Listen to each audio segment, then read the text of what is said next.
Chegou aí para todos? Eu vejo. Sim, sim. Beleza, então. Então, vamos lá.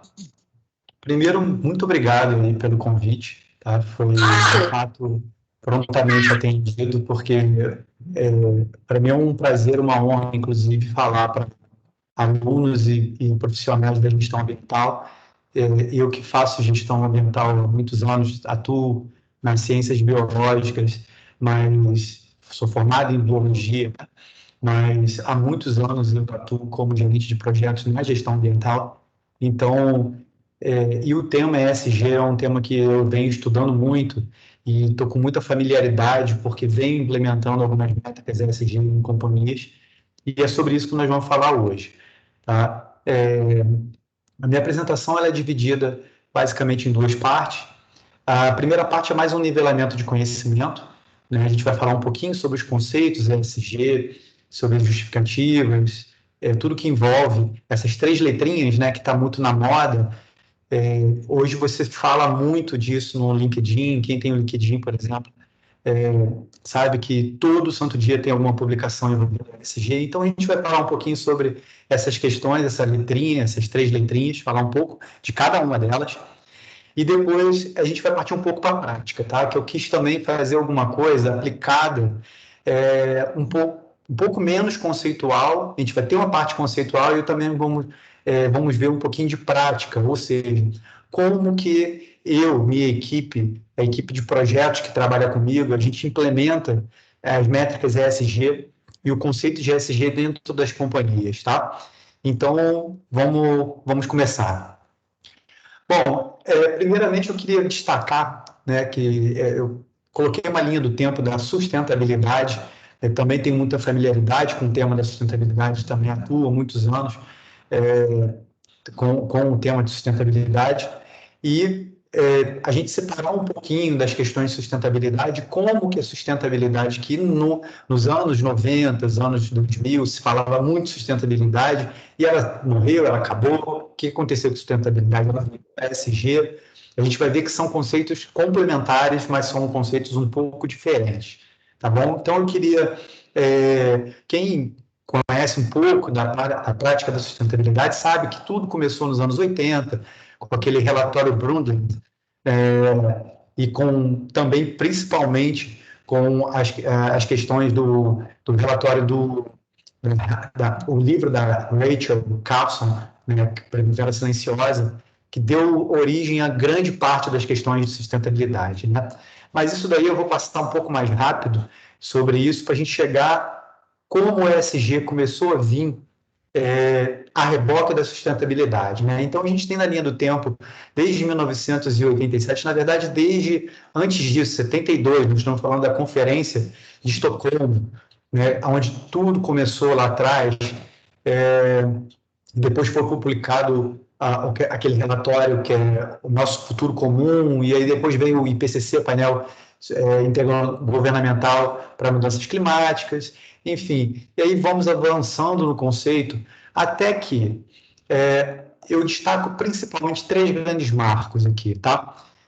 O primeiro grande marco foi em 2004, no início dos anos 2000, quando então secretário-geral da ONU, o ganense Kofi Annan, que inclusive, pessoal, é interessante falar, Kofi Annan foi o primeiro negro a presidir a maior instituição não governamental do mundo e o primeiro africano. Ou seja, já aí a gente já tem uma questão de diversidade e inclusão, né? Já temos o ESG se manifestando já lá nos anos 2000 dentro da própria ONU.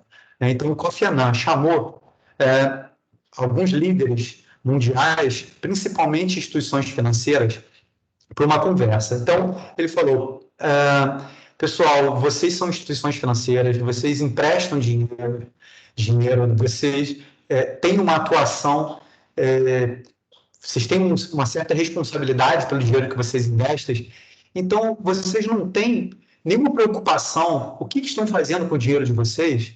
Então, o que esse dinheiro que vocês emprestam está construindo? Se ele está construindo algo sólido para as futuras gerações, se ele está deixando um legado, se esse dinheiro... Vocês não têm nenhum tipo de preocupação com isso? né? Então, foi uma coisa assim, uma provocação que o Kofi Annan fez para diversas instituições financeiras e que deu origem a uma publicação chamada Who Care Wins, né? E nessa publicação, né, quem se importa vence, traduzindo, né? Quem se importa chega mais longe, vence. Então, ele chamou esses 50 CEOs das maiores empresas do mundo, instituições financeiras, e teve esse tipo de diálogo, né? E daí começou a surgir o conceito, né, de ESG. No ano seguinte, 2005 para 2006,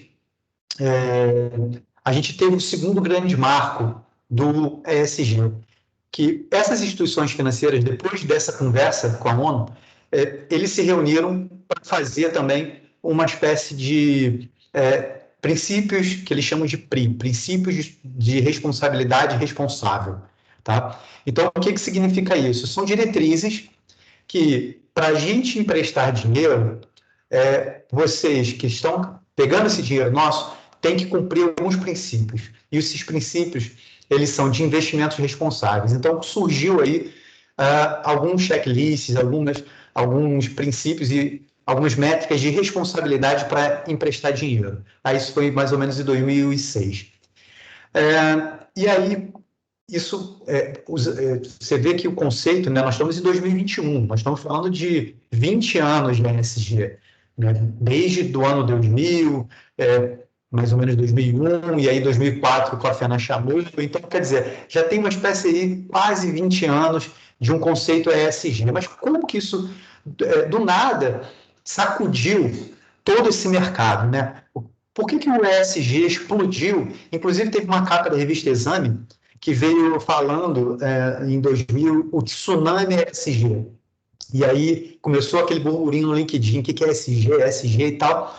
E aí no ano 2000, a maior instituição financeira do mundo, chamada BlackRock, né, é a maior, a gente vai ver um pouquinho mais à frente, ela sacudiu o mundo quando o Larry Flint, que é o seu CEO global, essa instituição financeira, ela é responsável por mais de 11 trilhões de reais, 11 trilhões de reais em custódia, ou seja, é muito dinheiro, é mais do que muito PIB de vários países juntos. Então, essa instituição financeira lançou uma carta, o presidente lançou uma carta para todas as instituições da BlackRock do mundo inteiro, né, de vários países, dizendo que eles não iam mais emprestar dinheiro se não fosse através de fundos responsáveis. Então, vamos seguindo aqui e eu vou entrar um pouco mais a fundo nessas questões um pouco mais à frente, tá? Então, ESG, o que é? Qual é o seu objetivo? Né? Como diria o Sérgio Chapelin lá, o que comem, onde se alimentam, o que se reproduzem? Então, o que é o tal da ESG, né? Bom, o ESG são 3 letrinhas que o é Environmental, Social and Governance, ou seja, traduzindo, ambiental, social e governança. Né? O ESG, ele pode ser até uma questão de ética, mas ele pode ser uma questão de ótica também. Então, algumas evidências, né, conseguem mostrar que companhias que aplicam as práticas ESG minimizam suas perdas e têm mais eficiência no uso dos seus recursos. Também, como consequência, uma reputação melhor, funcionários mais motivados, enfim. E isso se traduz em questões puramente econômicas e financeiras, que beneficia também todos os investidores.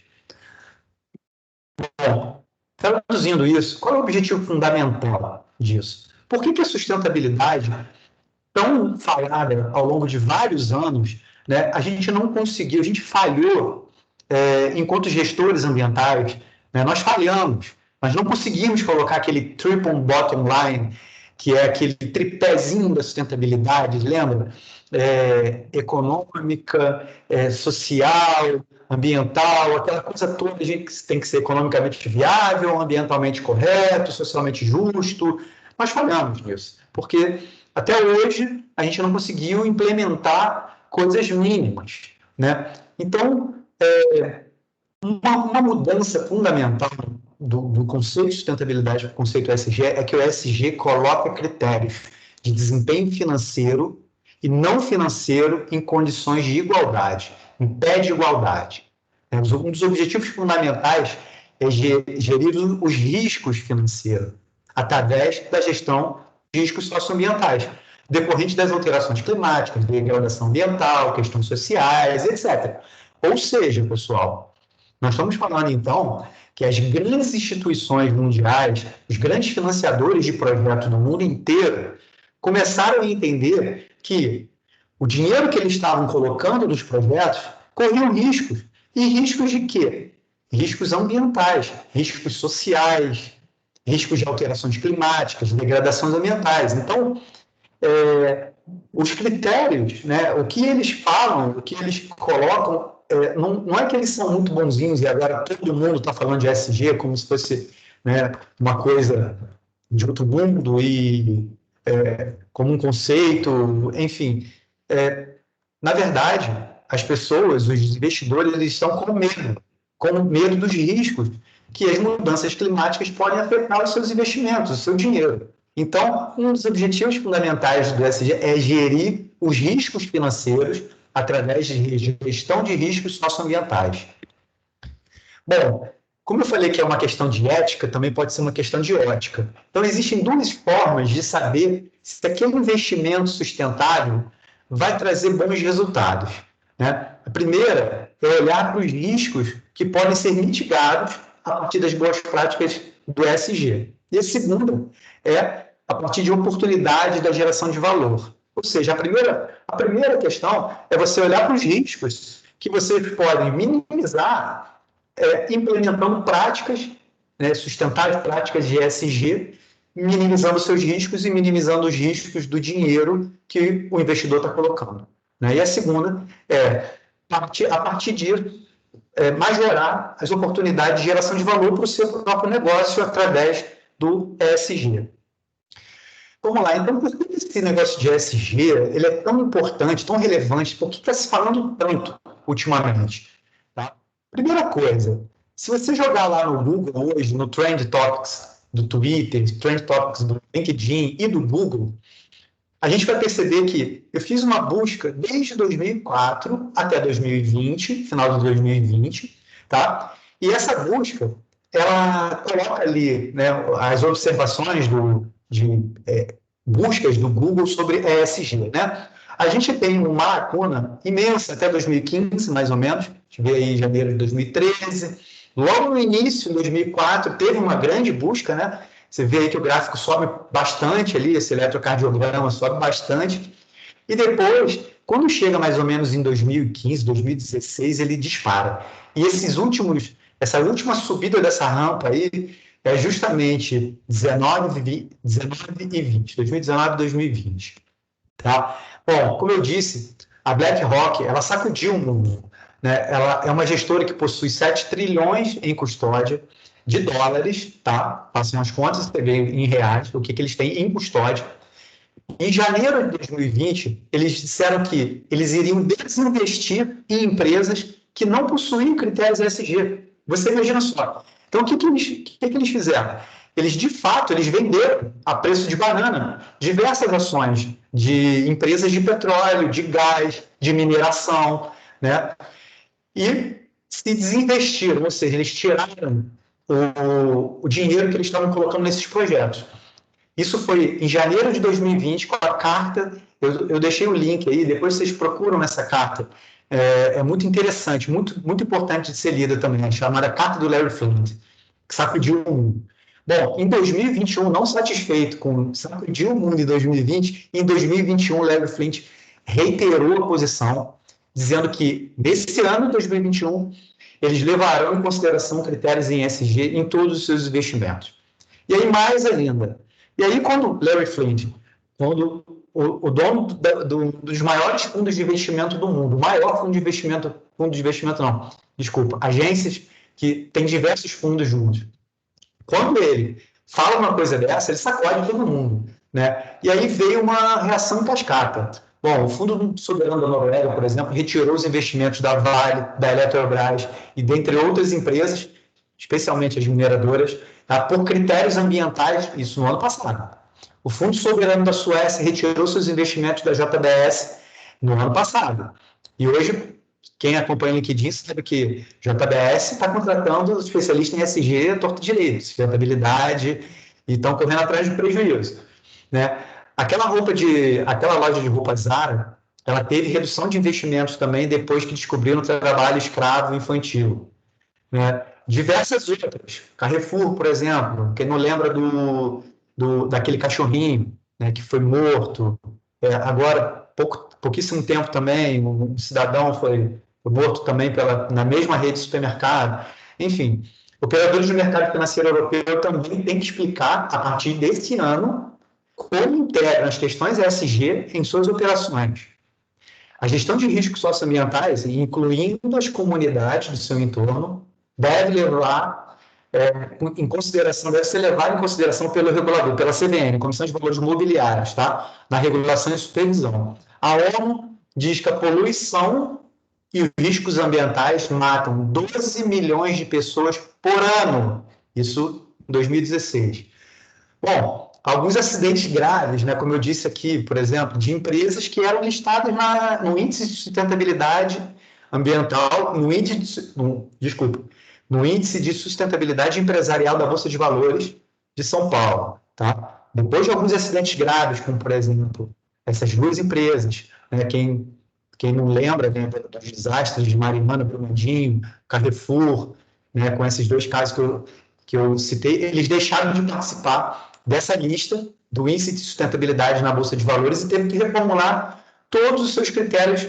A B3 reformulou, né, a Bolsa de Valores reformulou todos os seus critérios de entrada nessa lista. Por quê? As pessoas desconfiaram, né?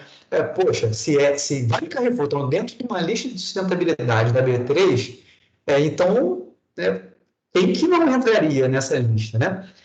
E o valor de mercado dessas empresas corresponde, das empresas que eu estou falando, do índice de sustentabilidade da Bolsa de Valores, todas as empresas que são listadas nesse índice, eles correspondem a 38% de todas as empresas listadas na B3, que tem 100 planos, né?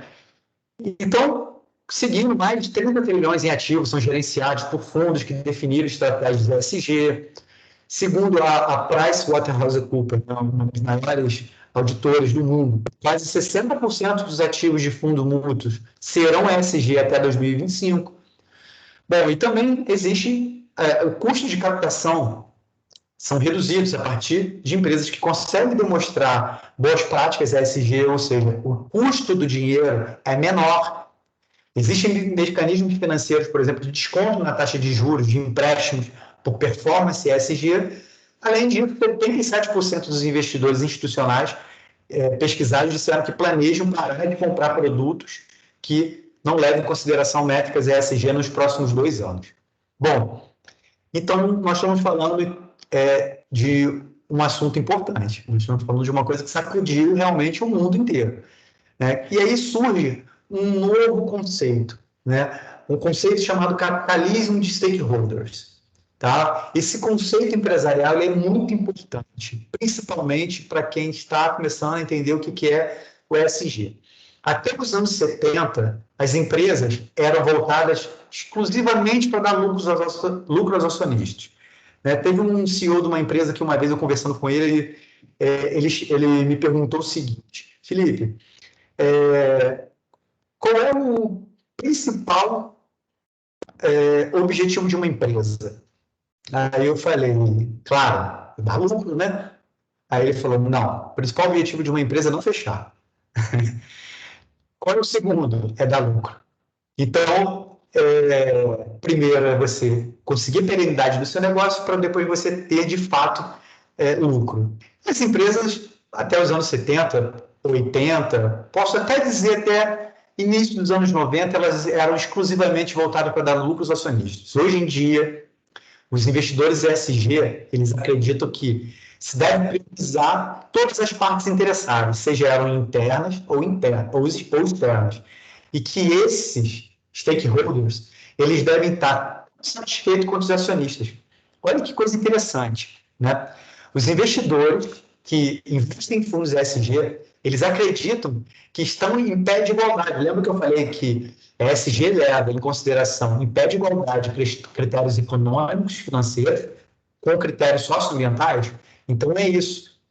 Então, os stakeholders internos são funcionários da empresa, são pessoas que são trabalhadores que atuam dentro da empresa, stakeholders externos. Stakeholders, pessoal, partes interessadas.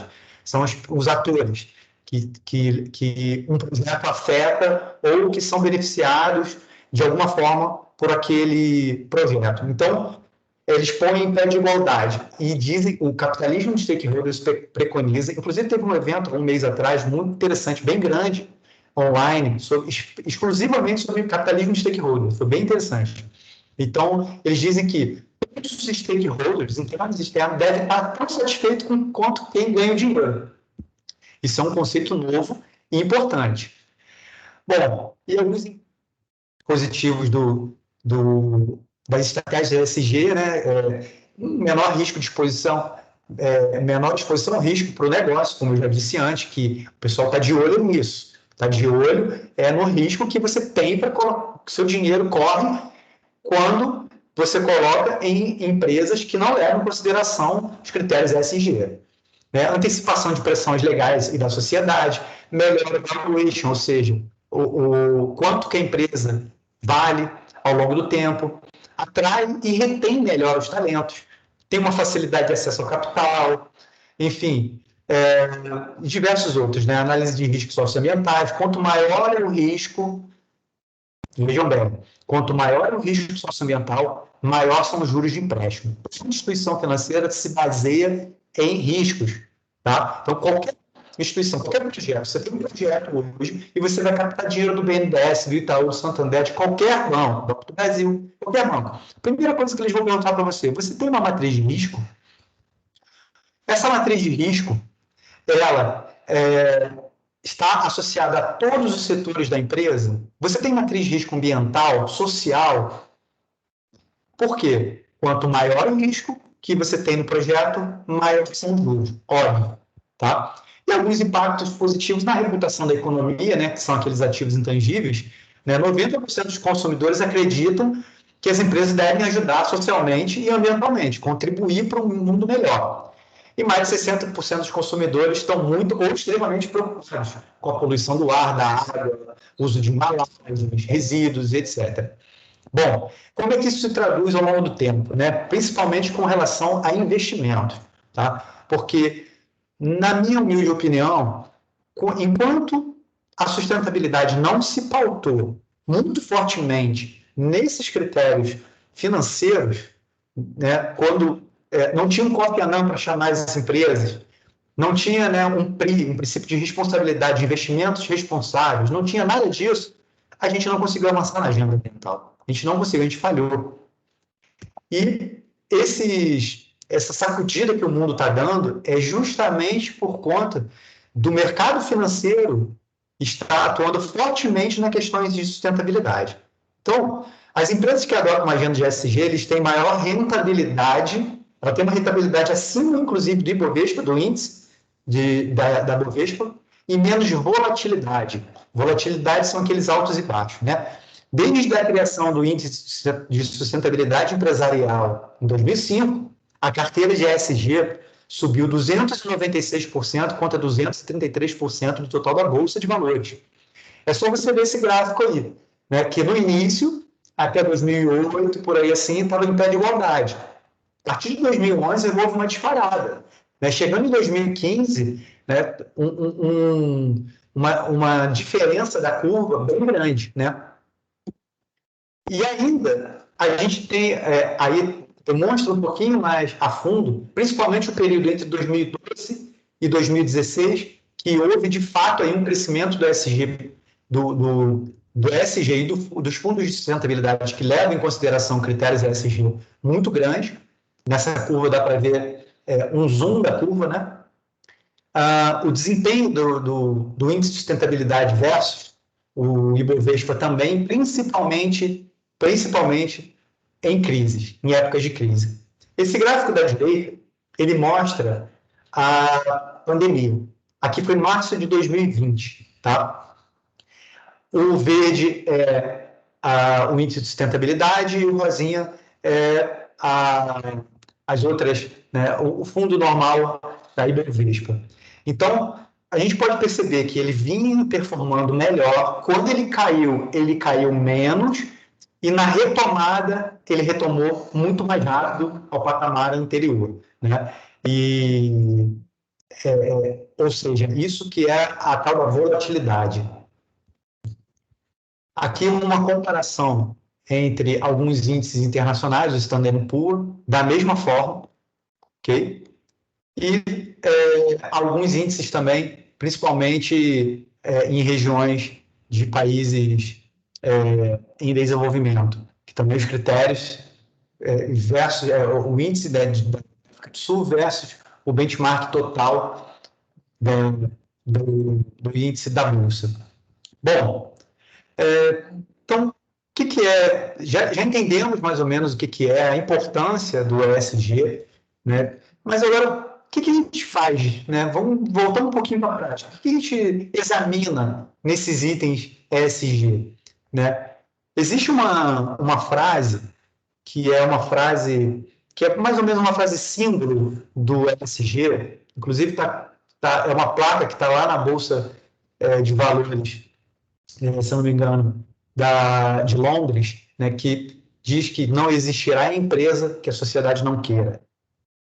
E a gente está vendo isso na prática. Na prática. A gente viu ontem um exemplo muito claro disso.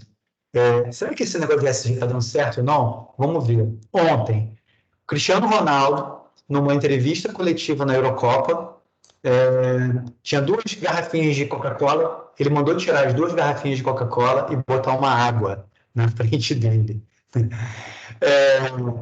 Simplesmente a Coca-Cola perdeu 4 bilhões de valor, né? Tudo bem, saiu de 50 bilhões para 46 bilhões, né? Mas perdeu. Então, é uma coisa bastante séria isso. Bom, a parte ambiental, o que o ESG examina, né? Ele examina o desempenho de uma empresa como agente modificador do ambiente.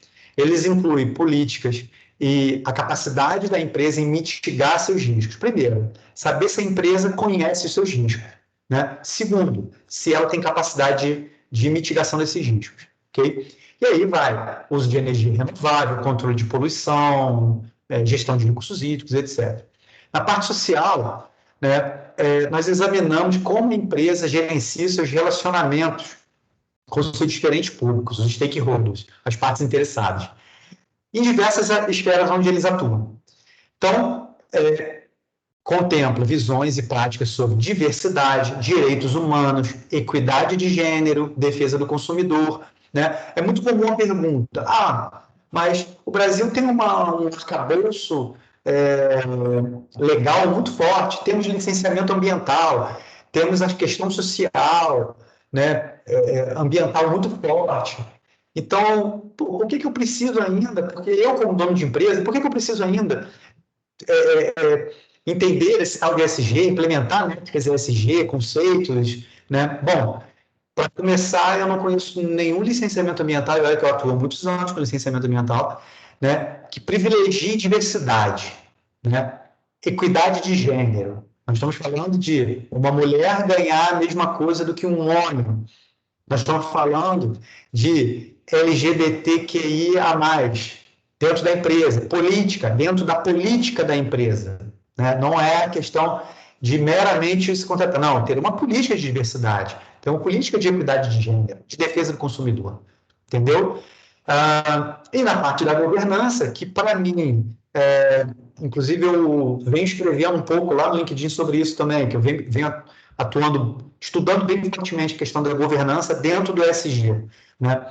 Bom, a governança examina a remuneração dos executivos, processos de sucessão dentro da empresa, entendeu? Se é passar de pai para filho ou se é por mérito, riscos e compliance, entendeu?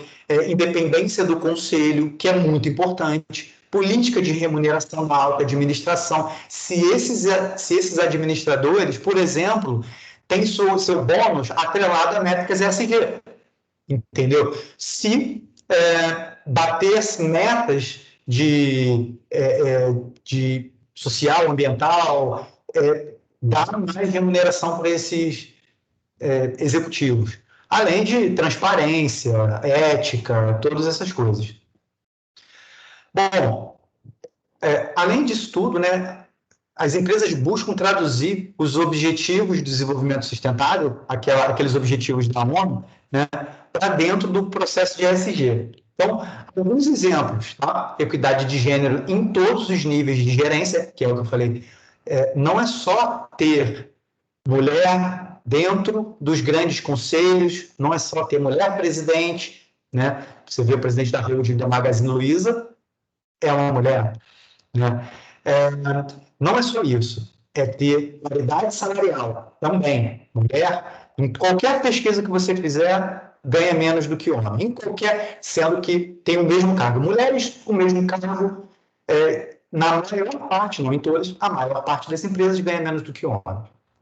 E aí vai em outras questões, redução de emissão baseada na ciência, incidência zero de suborno, aí vai compliance, impacto positivo líquido, né, na água em bacias hidrográficas, no net loss, um salário digno para todos os funcionários e 100% de recuperação de recursos, né, aquelas coisas que são recicláveis, por exemplo, depois que a Nespresso lançou aquelas cápsulas, alguns países da Europa baniram as cápsulas de Nespresso nos seus países. Logo depois disso, a Nestlé acendeu o sinal de alerta e falou, como assim? Não posso.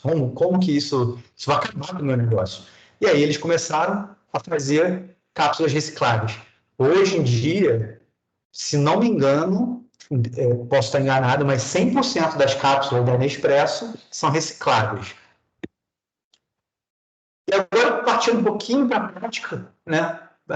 Como que nós, especialistas, implementamos isso no dia a dia, nas questões, como vocês, como gestores ambientais, podem se visualizar no futuro, vocês alunos, podem se visualizar no futuro implementando e trabalhando com essas questões.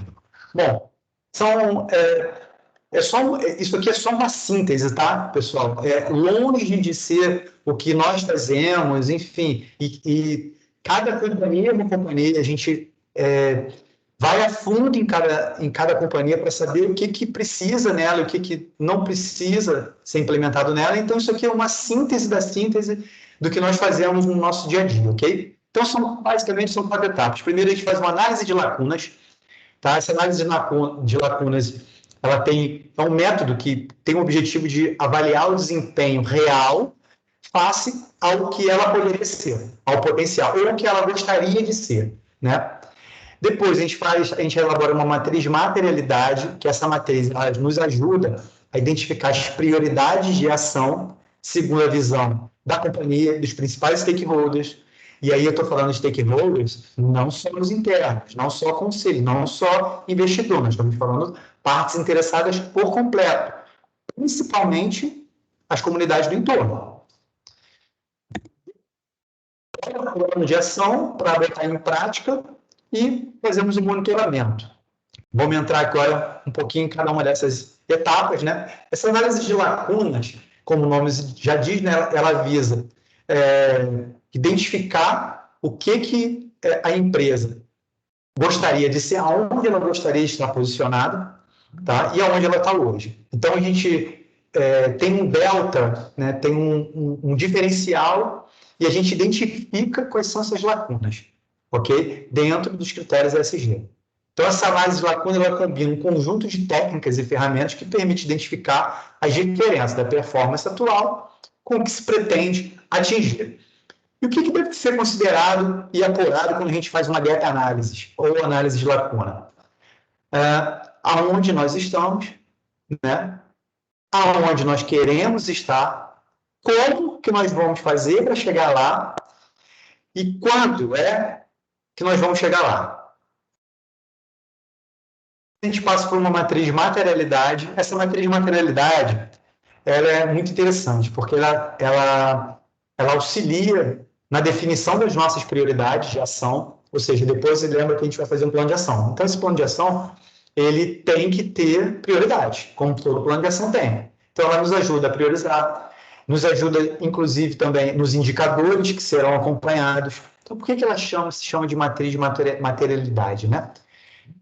Esses indicadores, né, o ponto de partida para isso tudo é que a gente deve medir o que é material, ou seja, o que de fato se relaciona com a atividade. Então, se a gente falar sobre alguma outra coisa, levantar riscos ou levantar lacunas que não tem a ver com a companhia, que não tem a ver com a atuação da companhia, isso afasta-se um pouco da materialidade.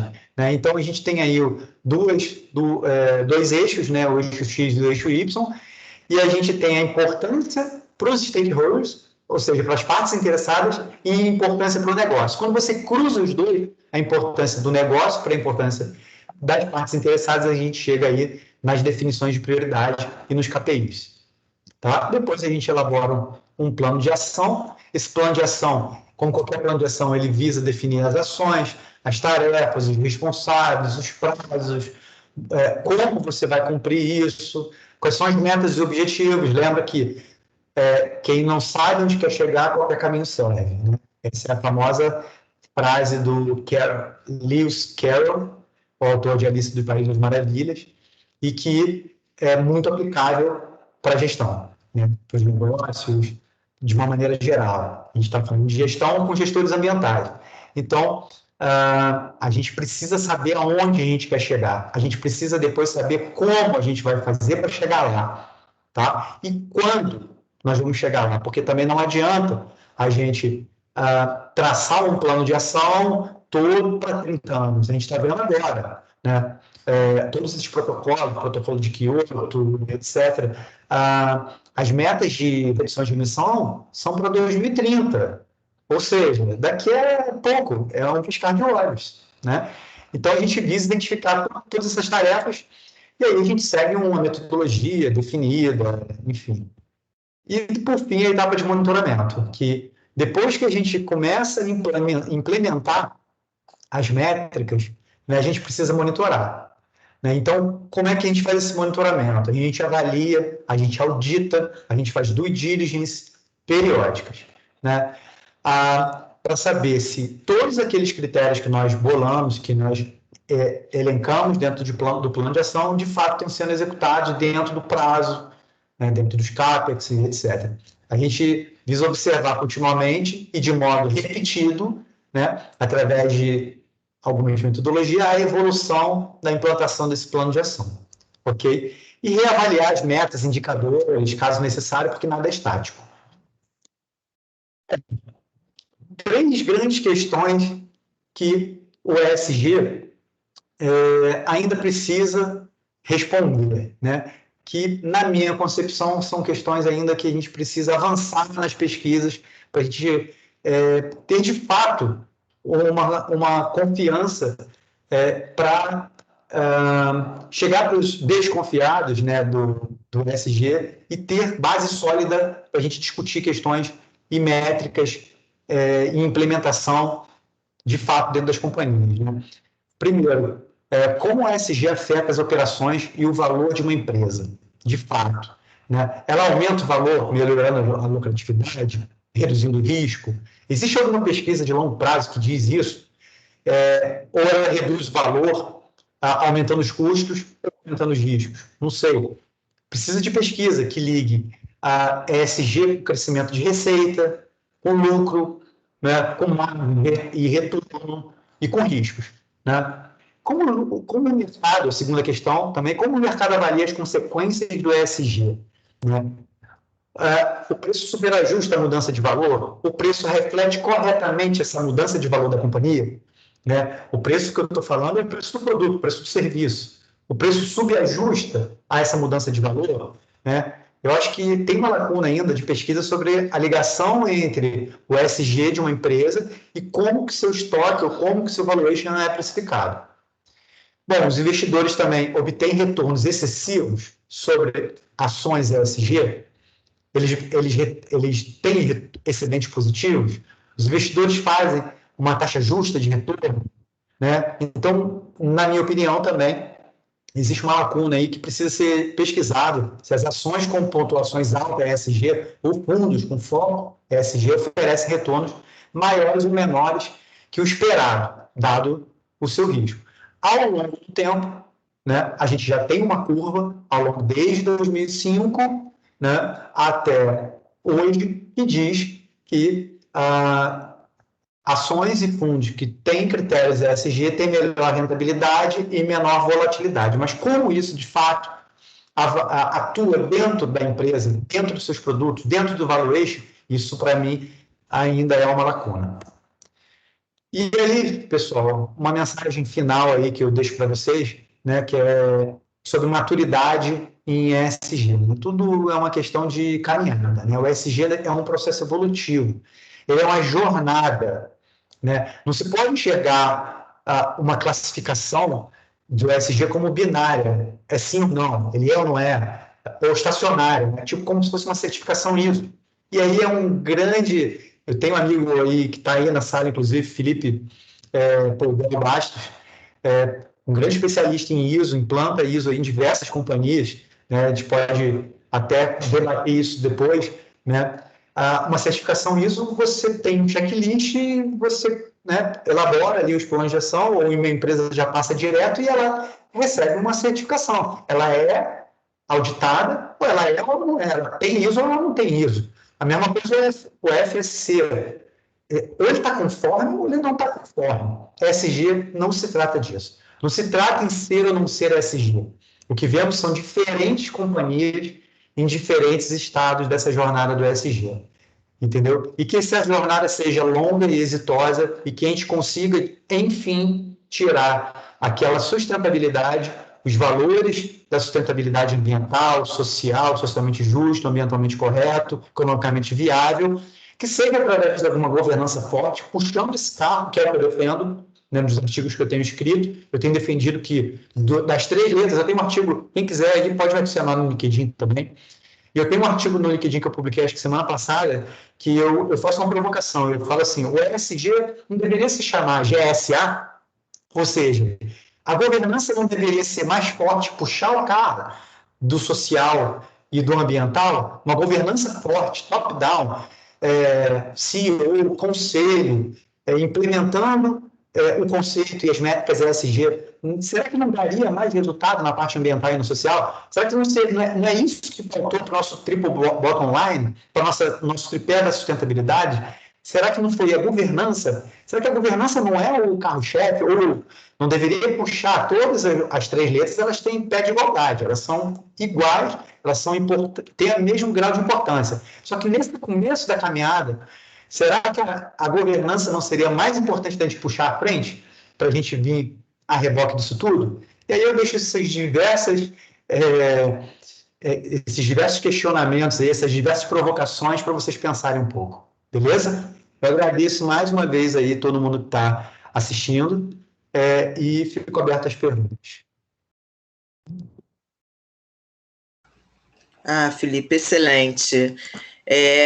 Felizmente, o link deu problema, então alguns alunos não conseguiram entrar, mas nós estamos com uma galera boa aqui.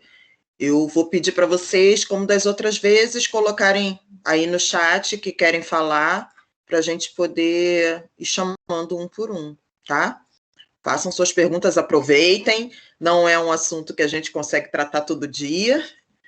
Alessandro, pode começar.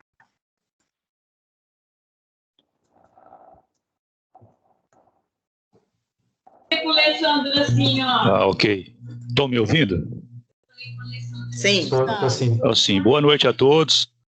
Mais uma vez, eu quero agradecer aí. Muito obrigado por participar desse evento. E a minha pergunta, professor Felipe, é a seguinte: o que acelerou a implementação do ESG nas empresas, né? E quais foram os fatores que levaram a isso? De um modo geral, falo global. O que acelerou a implementação dessas ESGs nas empresas? Beleza, Alessandro. Bom, na verdade, no Brasil ainda está engatinhando, né?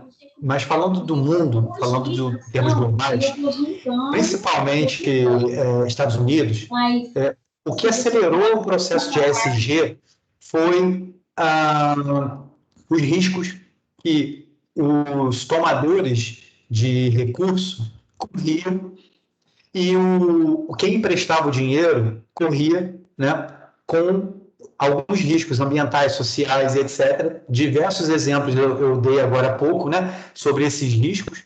Então, o que acelerou de fato foi: eu tenho dinheiro, eu estou emprestando meu dinheiro. Só que meu dinheiro está indo para locais onde eu não tenho governança nenhuma, ou seja, locais onde, por exemplo, tem suscetibilidade a eventos climáticos, maior suscetibilidade a eventos climáticos, entendeu? Furacão, terremoto, etc. Então, eu vou fazer, por exemplo, eu vou emprestar meu dinheiro em algum lugar, vamos lá, Japão, Fukushima, beleza? Se eu sou investidor, né? O Japão tem um monte de terremoto, furacão, um monte de coisa. Se eu sou investidor, eu vou emprestar meu dinheiro para o Japão fazer uma usina siderúrgica ou uma usina nuclear em Fukushima? Talvez sim. Quando? Se você me apresentar uma matriz de risco do seu negócio, se essa matriz de risco tiver todos esses riscos mapeados, mitigáveis, porque não adianta só mapear os riscos, você tem que me mostrar que você vai mitigar eles. Que se acontecer o risco, você já tem uma saída, um plano B. Entendeu? Então, a partir desse momento, as pessoas começam a falar: poxa, meu dinheiro ele para um buraco, ele não está sendo aplicado de maneira correta. Ele aplica numa empresa, né, uma francesa dessas aí, uma rede francesa de supermercado, que eu não quero citar o nome, mas que dá paulada em cachorro e que, né, faz outras coisas, né, absurdas, né, então é complicado. Então, o que acelerou de fato não foi porque ninguém é muito bonzinho, que está todo mundo investindo agora em sustentabilidade, não. São o risco que meu dinheiro estava correndo com eventos ambientais, sociais e falta de governança. Se a gente for pensar, por exemplo, na questão daquela grande mineradora aí que teve um probleminha aí há pouco tempo atrás, se a gente for pensar bem, a questão da governança dessa empresa, logo que ocorreu o acidente, né, foi uma coisa desastrosa. Esse case, inclusive, case das minhas aulas, case de aula de diversas pessoas. Então, a questão da governança, ela é importantíssima nesse caso, né, para você ter uma noção. Quando ocorreu o evento, o assessor de imprensa foi para a mídia. Nesse caso, né, é um absurdo. Na verdade, o CEO tinha que ir para a mídia. As pessoas, o topo da pirâmide tinha que ir para a mídia. No dia do evento, entendeu? Então, é mais ou menos isso que acelerou. Não sei se eu respondi a sua pergunta. Professor, muito obrigado. Foi bem esclarecedor mesmo. É igual, vou tirar uma pitadinha aqui e falar que teria que ser GSA, igual o senhor mencionou no começo. Responsabilidade, primeiro é os cabeças e depois a base. A base sempre ela vai fazer o papel dela e, na verdade, ela sempre está fazendo. Infelizmente, os grandes que nos lideram que deixam muito a desejar. Perfeito, concordo. Agora o José Oscar. Boa noite, professor Luana, boa noite, Raquel, professora Raquel, professor Felipe. José. Eu estou aqui, assim, de boca aberta com o assunto, porque achei fantástico e a gente fica feliz de saber que, de uma certa forma, está contribuindo para alguém entrar nessa vibe, né? Eu sou secretário de Meio Ambiente aqui no estado do Pará, numa secretaria, passando há 10 anos já, passando por 2 secretarias, e na que eu fui secretário 10 anos, né, no município que eu fui secretário 10 anos, hoje eu sou consultor de uma empresa, né, consultoria essa que chegou até mim por causa de um acidente que ocorreu na empresa, um acidente ambiental, né, e da forma como eu me comportei como secretário depois eles entenderam, a empresa não era licenciada pela minha secretaria, era licenciada pelo Estado, né? E a gente se manteve numa posição de retaguarda aqui, de fazer a apuração dos fatos paralelos, e depois disso eles acharam por bem me contratar como consultor para que novos acidentes não viessem a acontecer na empresa, né? E assistindo essa palestra, a gente viu que nós fizemos muita coisa no que diz respeito à palestra, né? E hoje a gente presta consultoria para outra empresa deles que estão começando, e nós já vamos tentar levar essa pauta, né, para o nosso trabalho, né? Tem um engenheiro ambiental que trabalha comigo, agora há pouco eu conversei com ele, mostrei, eu devia estar participando disso aqui também, porque vai nos servir muito isso aqui. Nós estamos agora, por exemplo, construindo um PPP, né, com uma parceria, um plano, uma parceria privada da prefeitura que eu estou trabalhando atualmente com essa empresa, e nós já vamos entrar aí nesse assunto, né, ESG, porque achamos que é assim, muito, muito, muito interessante, né? E vimos que, de uma certa forma, a gente já está navegando aí por esses mares até sem conhecer, sem saber, correndo risco de ser tragado pelo tubarão, né? Mas valeu, foi muito bom mesmo. Fiquei encantado com a palestra e pena que a gente não tem como captar tudo, né, ao pé da letra, né? Mas nós vamos rever essa palestra ainda, né? Quem sabe até com a minha equipe, chamar minha equipe, sentar para rever essa palestra, para ver como aproveitar melhor o tema aqui tratado. Obrigado, Felipe. Obrigado, professora Luana. Estamos aqui até o final para ouvir a Raquel ainda e os demais. Eu agradeço, José Oscar, fico lisonjeado com suas palavras, na verdade. Agradeço muito o carinho, que bom que você gostou. Se as professoras quiserem, a gente repete também outro dia, né? Tem algumas pessoas que não conseguiram acessar, na verdade. Tem pessoal aí que está entrando agora ainda, então a gente pode repetir. Fica à vontade, viu, Raquel? Olha, eu acho que vai ser realmente muito útil, embora eu esteja gravando, nada como estar presente e poder, né, tirar as dúvidas durante, né? Então, acho que vai ser realmente muito bom. Não sei porquê, mas o link hoje deu um probleminha, Professor Holanda, né? com relação ao link, deixa eu dar uma explicaçãozinha aqui. Eu também estava com essa dificuldade, aí eu chamei o meu engenheiro que trabalha comigo, trabalha e mora comigo aqui, engenheiro ambiental, ele veio e detectou o seguinte, que está o link da Unileia junto com o link do encurtador. Tá Unileia, tá barra encurtador. Ah, Nós tá, só conseguimos entendi. entrar quando tiramos a Unileia, como só com o encurtador. Ah, bom saber. Amanhã eu vou tomar esse cuidado. Mas nem o link completo está entrando. Eu acho que o Teams hoje está com alguma instabilidade. Nós só conseguimos entrar quando entramos só com o encurtador, quando tiramos da Unileia junto. Porque estava da Unileia barra encurtador. Entendi. Eu vou dar uma olhada amanhã, eu vou prestar atenção nisso, mas realmente o link completo também está com algum problema. Mas a gente conseguiu resolver, muita gente conseguiu entrar, pegar o final agora, então no final vai dar tudo certo. Eu vou passar para a Maria de Lourdes.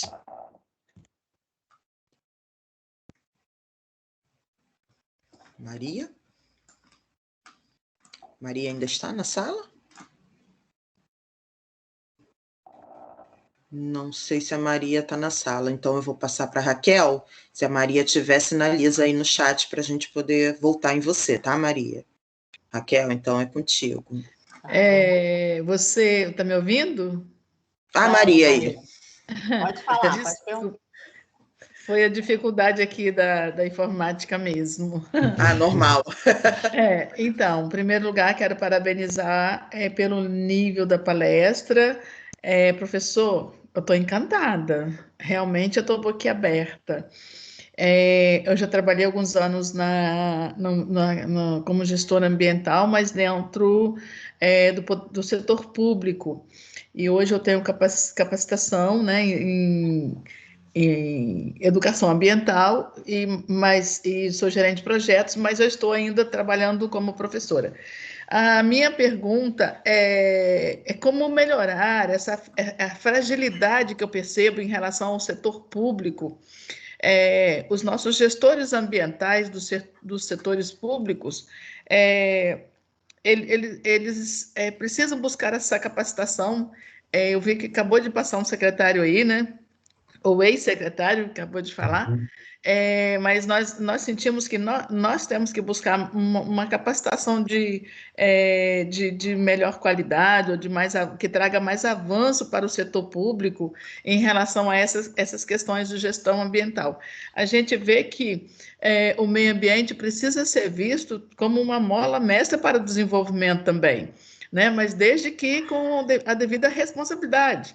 Mas a questão que vai priorizar, que vai facilitar para que haja um desenvolvimento mais responsável em todos os municípios, né? Se buscar essa capacitação, se buscar reduzir essas diferenças. Eu percebo que os gestores ambientais empresariais, eles estão muito mais antenados, eles estão muito mais afinados, eles estão muito mais capacitados. Então, a minha pergunta é de que forma que a gente poderia sensibilizar, né, os gestores públicos, no caso, em nível de prefeituras, mas também estaduais, para que diminua essa diferença.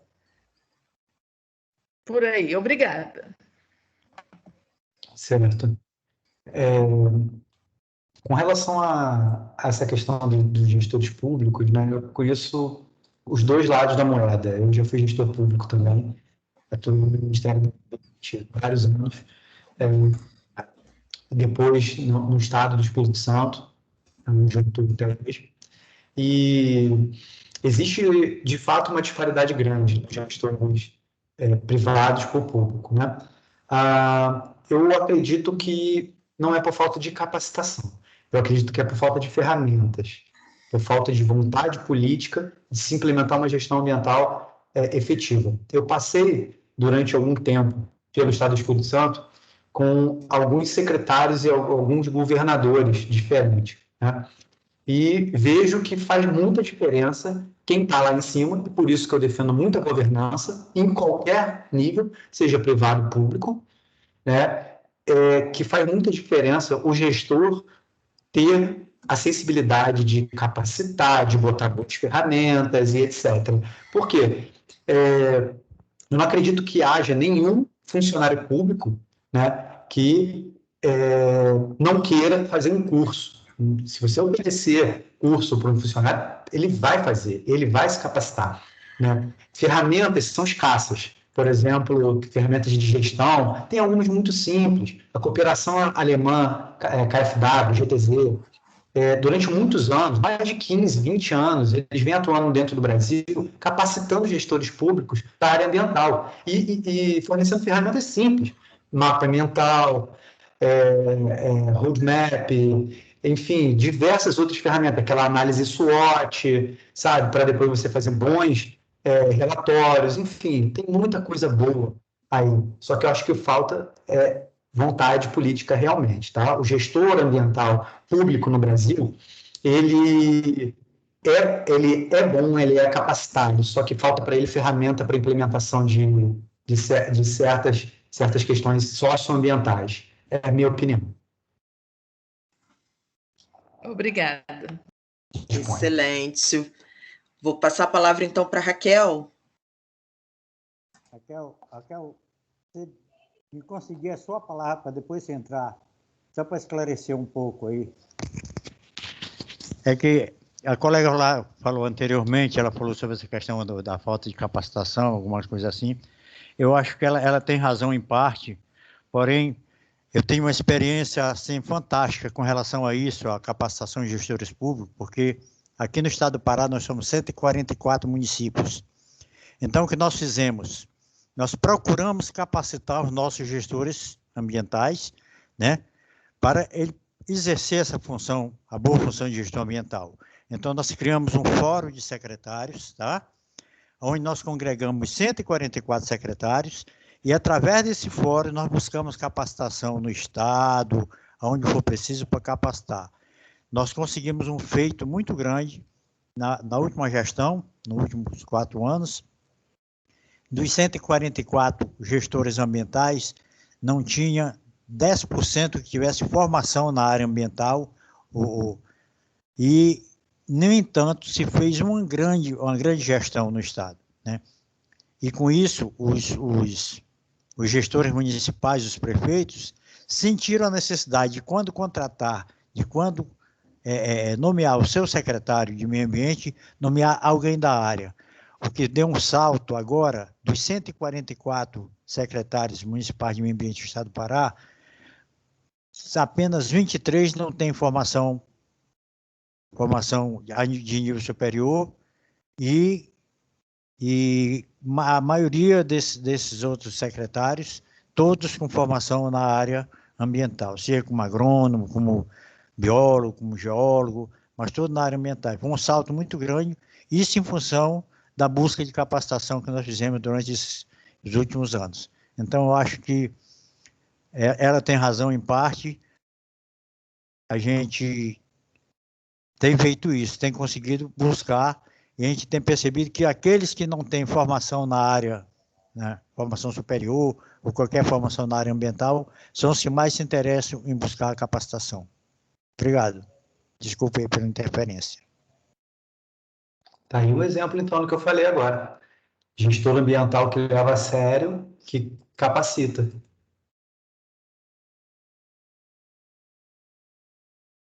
É isso aí. Eu vou passar, então, agora para a Raquel. Então, vou eu. Eu tenho duas perguntinhas, depois eu vou fazer a pergunta do Felipe Bastos, né? Que está escrita aqui no chat.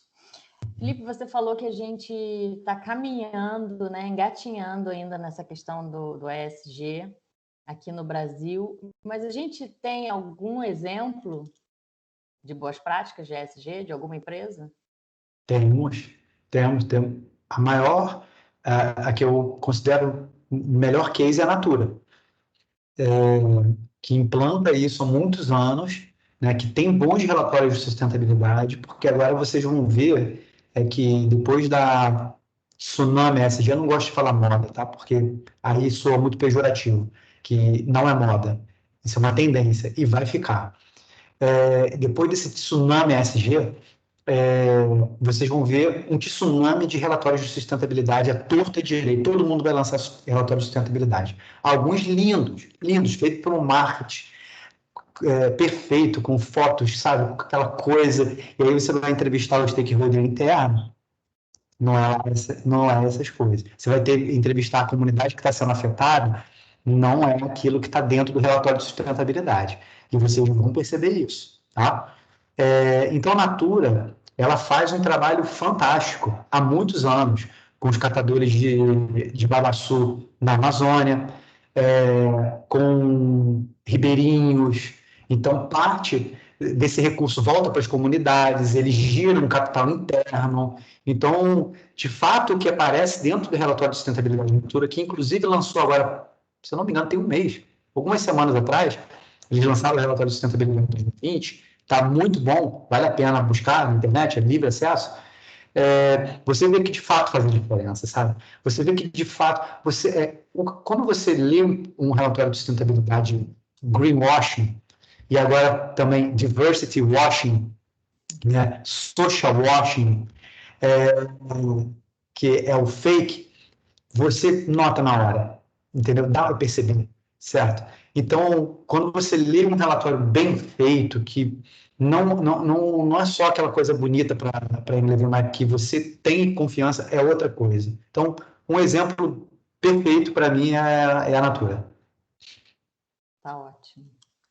Continua sendo a Natura, né? A Natura é sempre um bom exemplo. Sempre. Sempre um bom exemplo. A minha outra pergunta a gente começou essa primeira semana de meio ambiente e gestão ambiental, com uma palestra sobre as novas mudanças, né, no licenciamento ambiental. Eu queria saber se essas mudanças forem, de fato, aprovadas, se elas podem impactar de alguma forma essas práticas de ESG nas empresas brasileiras. Então, Raquel, não deveria. Por quê? O processo de licenciamento ambiental e a nova lei de licenciamento, né, ela vai ser autodeclaratória. Ou seja, você vai criar uma matriz de impacto, você vai criar essas medidas mitigadoras e vai protocolar lá e falar, estou fazendo isso. ESG é muito além do que licenciamento ambiental. Quem hoje trabalha com licenciamento ambiental, ou quem hoje quem hoje tem uma indústria ou uma empresa que é sujeita ao licenciamento ambiental e tem dificuldade, inclusive, de cumprir condicionantes ambientais, ela provavelmente vai sofrer muito em implementar questões ESG, porque a ESG vai além da simplesmente a regulação ambiental, entendeu? Vamos para a prática, vamos dar exemplo, tá? Eu já até falei um pouquinho antes, mas que licenciador cobra e não pode sequer cobrar isso, né, porque não está na lei, questões de diversidade de gênero, política de igualdade dentro da empresa, compliance, entendeu? Estou falando de social e governança, não falei nem de ambiental ainda, tá? Mas, por exemplo, questões de redução da sua pegada climática, redução da sua pegada hídrica. Que licenciador que cobra isso? Eles cobram que você monitore o corpo hídrico quando você lança efluente lá. Mas ele não cobra que você tenha perda zero, no net loss, que eles chamam. Entendeu? Não cobra isso. Então, o ESG, ele vem para isso. Ele vem para suprir essa lacuna, por exemplo, do licenciamento, e o Brasil é um dos melhores países, onde tem o maior arcabouço legislativo do mundo, é um dos melhores, e é um dos piores que cobram também, né? Você tem lei, só que ela é pouco aplicada, porém, ESG é muito mais transfronteiriço do que isso. Então, respondendo objetivamente a sua pergunta, a mudança da lei de licenciamento ambiental não deveria, né, futuro do pretérito, não deveria afetar em nada as empresas que querem implementar critérios ESG, porque elas vão ter que implementar as suas medidas mitigadoras e ir um pouco além para você conseguir, de fato, implementar as métricas ESG. Tá ótimo, obrigada. E eu vou perguntar agora em nome do Felipe Bastos. Ele colocou assim: na sua opinião, existe a necessidade de construir um sistema de métricas, critérios para avaliar o nível de ESG nas organizações? Já existe algo aprovado e consolidado por algum grupo ou entidade para realizar essa avaliação? Excelente pergunta. E veio do especialista em ISO. E eu sei por que ele está perguntando isso, porque a ISO tem isso, né?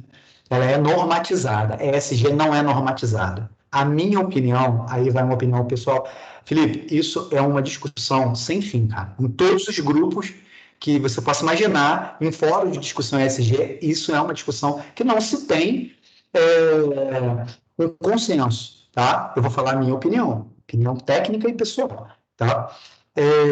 E vou falar também o que está acontecendo no mundo, tá? O que acontece hoje? A maior dificuldade que você tem é você mensurar quem está e quem não está, o nível disso ou o nível daquilo. Mas, como eu falei, a ESG ele é uma jornada, ela é um caminho, e o caminho é longo, entendeu? Então, se você simplificar muito, dizer é ou não é, você pode cair numa cilada do tal do greenwashing, entendeu? Hoje está rolando um evento, agora, inclusive, um evento que hoje foi, inclusive, discutido muito nos grupos de ESG, que é o evento de uma revista famosa aí, sobre ESG, os melhores ESG do Brasil, os melhores em ESG, sabe? E diversas pessoas que estavam convidadas hoje declinaram, não foram para o evento. Eles sabotaram o evento, justamente porque estava percebendo que estava rolando ali um direcionamento para greenwashing, para lavagem, entendeu? Para coisas assim que não são muito efetivas. Então, a minha opinião é que você precisa de métricas para você analisar o desempenho da empresa, ok? Para você saber se aquilo está sendo cumprido ou não, se aquilo é verdadeiro ou não. Isso através de auditorias, due diligence e diversas outras ferramentas. Agora, normatizar e falar que aquela empresa, um selinho ISO, uma chancela qualquer que seja, aí, para mim, eu já sou contra. Entendeu? Porque você não pode transformar numa coisa binária, entendeu? Porque senão você perde o sentido da coisa. Primeiro, é que nem reservas privadas, é uma coisa super, digamos assim, discricionária. Faz quem quer, né? Faz quem está mais adaptado, ou se eu não tenho, por exemplo, se eu não abrir capital na bolsa, ou se eu não tenho, eu não preciso fazer, entendeu? Então, a minha opinião, Felipe, é que a gente precisa de métricas unificadas, ok? E aí, nesse sentido, diversas instituições, acho que foi ano passado, não, foi no início desse ano, mais de 50 líderes mundiais, empresariais e tal, eles se reuniram com o banco dentro do Fórum Econômico Mundial, tá? E refletir basicamente sobre uma unificação de métricas, né, de ESG. Então, eles se comprometeram a refletir sobre as principais métricas nos seus relatórios para os investidores, apoiar publicamente o trabalho, incentivar seus parceiros, ESG, promover maior convergência de padrões, então, diversas outras coisas, entendeu? As métricas incluem, as métricas ESG, e principalmente os relatórios de sustentabilidade, elas incluem divulgações não financeiras, tá? Eu não sei se vocês já tiveram contato com o relatório de sustentabilidade, mas as métricas, elas são financeiras e não financeiras. As métricas não financeiras, elas são centradas em 4 pilares: pessoa, planeta, prosperidade e princípios de governança, tá? Então, essas métricas, como, por exemplo, emissão de gases estufa, igualdade de remuneração, são métricas que, se você consegue, diversidade no conselho, você consegue unificar isso, entendeu? Agora, para você dizer, essa está fazendo e essa não está fazendo. Agora, receber o selinho ESG, aí para mim acho que é demais. Aí eu não concordo com normatização, e sim de unificação de métricas para a gente falar a mesma coisa e poder comparar maçã com maçã, banana com banana, e comparar empresas iguais, né? Não colocar, por exemplo, no índice de sustentabilidade empresarial da Bolsa de Valores, empresas altamente poluidoras e que rompem barragem e que mata cachorro paulada, entendeu? Isso daí realmente não dá. Essa é a minha opinião, tá? Bem pessoal.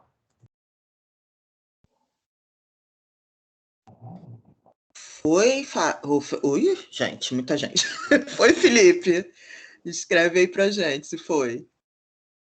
Respondi, Chico?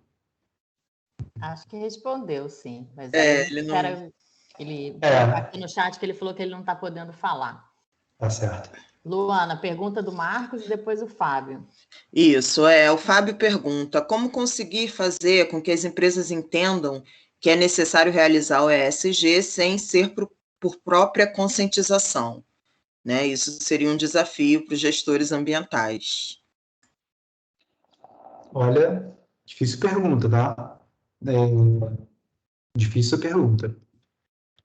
Primeiro, ESG não é uma questão normativa, como a gente já disse, tá? Então, ela não é obrigatória nas empresas, tá? Obrigatória é processo de licenciamento ambiental. A ESG, ele não é obrigatório nas empresas. Então, geralmente o que eu vejo nas companhias é que quem implementa métricas ESG geralmente tem financiamentos internacionais, tá? Banco Mundial, Santander, e todas aquelas instituições financeiras que aderiram ao princípio da responsabilidade, princípio do investimento responsável. Lembra daquilo que eu falei? Então, essas instituições financeiras que, lá em 2005, surgiram como 100 e hoje são mais de 3 mil signatários do PRI, essas empresas, essas instituições financeiras, elas oferecem seu dinheiro, é claro, com juros mais baixos, para quem consegue demonstrar melhores nas métricas ESG. Então, nesse caso, é mais fácil de você implementar isso dentro de uma empresa. Outro que eu vejo muito também é quem abre capital na Bolsa de Valores. Então, a empresa abriu capital na Bolsa de Valores, e aí vem um monte de CPF e CNPJs e etc. comprando papel dessa empresa. Tá? Essa empresa, vamos lá, listada na Bolsa, quando chega no momento que tem algum tipo de problema socioambiental, ela despenca de valor. Despenca de valor. E nós estamos falando assim, coisa besta. Cristiano Ronaldo ontem tirou 2 garrafinhas de Coca-Cola, botou do lado e botou uma de água. Perdeu 4 bilhões da Coca-Cola em valor. Você imagina o que perde uma empresa quando, né, tem algum problema de trabalho escravo, trabalho infantil e etc. Você imagina o que tem uma empresa listada na Bolsa e que tem uma governança pífia do jeito que a gente vê diversas. Entendeu? Então, eu acredito que não é no convencimento, tá? Mais uma vez, para mim, a coisa muda de patamar quando você bota dinheiro, né? Em qualquer lugar. Seja, lembra do cinto de segurança, vocês, não sei, algumas pessoas aí devem ser da minha época. Então, o cinto de segurança não era obrigatório no Brasil, tá? Começou a ser obrigatório, as pessoas não usavam. Começou a dar multa, aí o pessoal começou a usar o cinto de segurança. Hoje, é internalizado. Todo mundo entra no carro, a primeira coisa que faz é botar o cinto de segurança. Então, quando não mexe com valuation da empresa, quando não mexe com capital, quando não mexe, dificilmente ela vai aderir, a não ser que seja uma natura da vida. Aí é outro patamar, mas aí é 1 mil milhão. Não sei se eu respondi, mas foi uma boa pergunta e muito difícil. Respondeu, Marcos?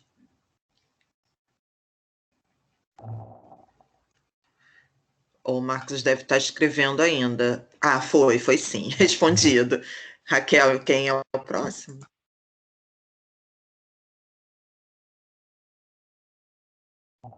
Seu microfone está desligado. Pois é, tá devagar aqui as coisas. Próximo, já me perdi aqui. Meu computador resolveu parar de funcionar. O Fábio.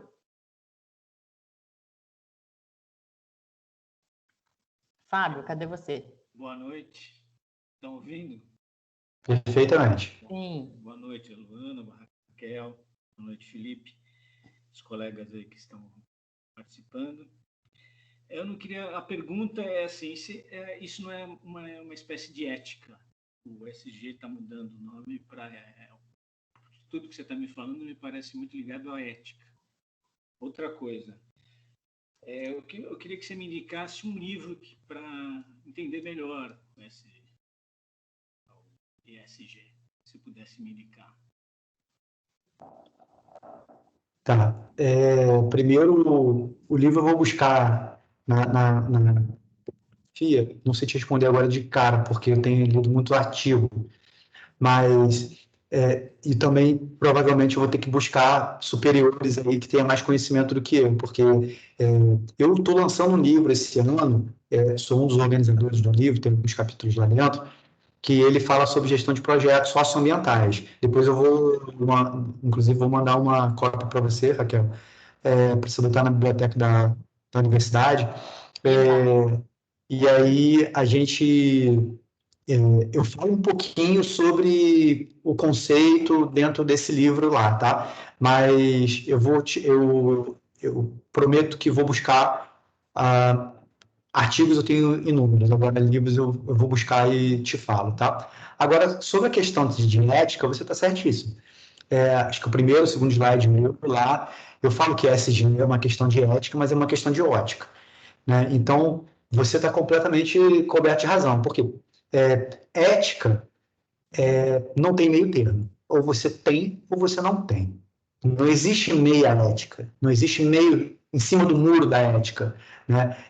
Isso é binário, é sim ou não, entendeu? Ou você tem, ou você não tem.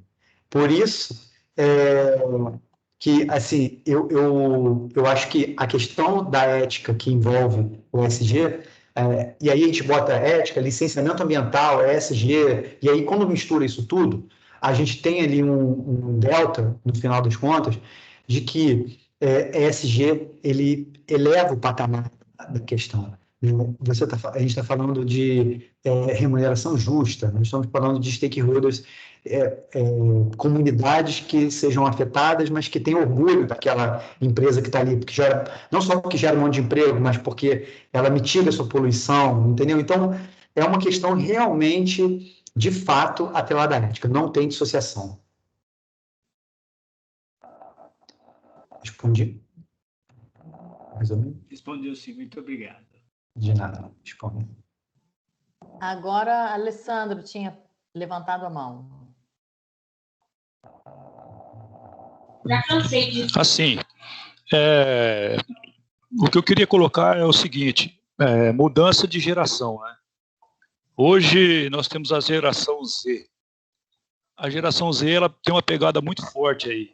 Então ela pode cobrar esses novos posicionamentos dessas empresas que elas não têm boas práticas, né, de ESG, de governança e tudo mais.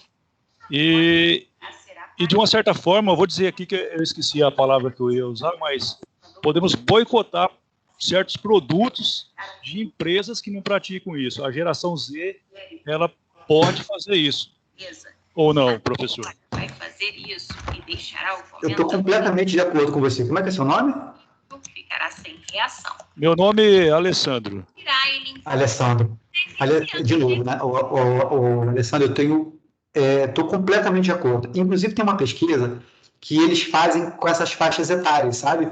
E eles colocam a geração Z, a geração Y, a geração, sei lá, antes disso, qual é a letra, mas a minha geração, que é antes ainda disso. Então, eles fazem uma pesquisa e você está coberto de razão. Por quê? Essa geração dos 20 anos agora, que estão aí entre seus 15 e 20 e poucos anos, 23 no máximo, essa geração, ela já está boicotando, entendeu? Ela já está fazendo isso. Ela já está... e esse é o carro-chefe do ESG. É aí que há a mudança de perspectiva, entendeu? Quando você começa a vender menos. Lembra, sempre vai ter que doer no bolso. Sempre vai ter que doer no bolso, infelizmente.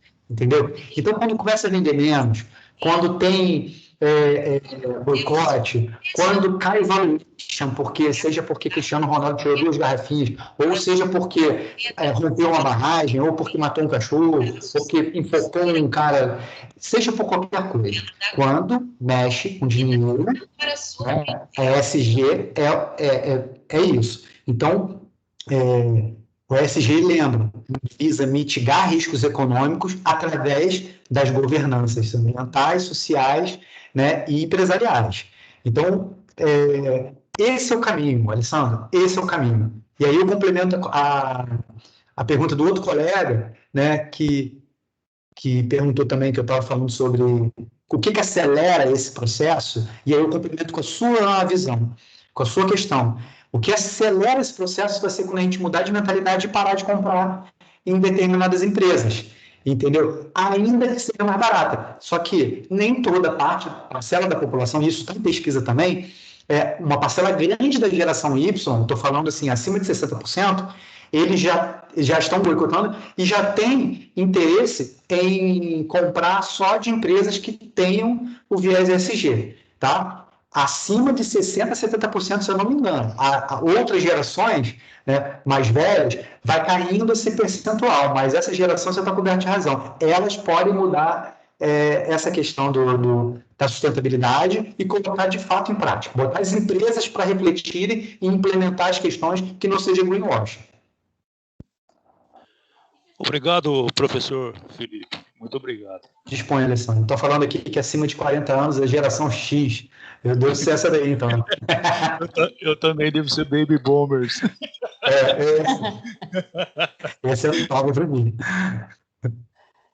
Gente, eu vou fazer então aqui a pergunta da Lucinei Regina. Lucinei, Felipe, pergunta: qual é o erro mais comum que uma empresa pode cometer sobre a ESG? Para mim, o erro mais comum é ela falar o que não é. Esse é o erro mais comum. E é muito comum. E é disseminado à torta direita. É o erro mais comum. Ela vender o que ela de fato não é. Ela pregar o que de fato ela não bota na prática. Para mim, esse é o principal erro das empresas. E isso, assim como a gente sabe, né, eu falo para os meus filhos, minha mãe falou para mim, mentira tem perna curta. E é curtíssimo. Porque qualquer investidor, os investidores, quando eles vão colocar dinheiro, os investidores que têm critérios ESG dentro dos seus fundos, como é que eles fazem? Quando eles vão botar dinheiro, eles investigam a empresa. Eles mandam um Felipe da vida lá para fazer auditoria dentro da empresa e esmiuçar a empresa de cabo. entendeu? E não adianta, porque não vai conseguir esconder. De auditores experientes, não consegue esconder, entendeu? Então, essas empresas podem emitir relatórios de sustentabilidade, o que for. Inclusive, tem fundos que auditam o próprio relatório de sustentabilidade.